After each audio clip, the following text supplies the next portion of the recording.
So what changes when field workers can see their tasks, priorities, and their progress instantly on their devices?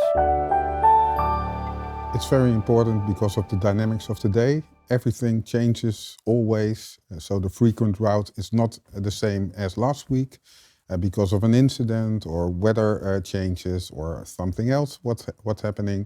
And it's very important for the planner to give a task immediately to a certain person which is nearby the problem. So how do we ensure a closed loop between the people in the office and the people in the field and back again? It's very important when there occurs an incident or something like that, that the planner has an overview over which machine is where or which worker is where, so he can adjust the task to the right person who is nearby. And what's the most important, that is directly communicated that the task is solved. So the incident is solved, so the planner can, well, give his feedback to another Colleague.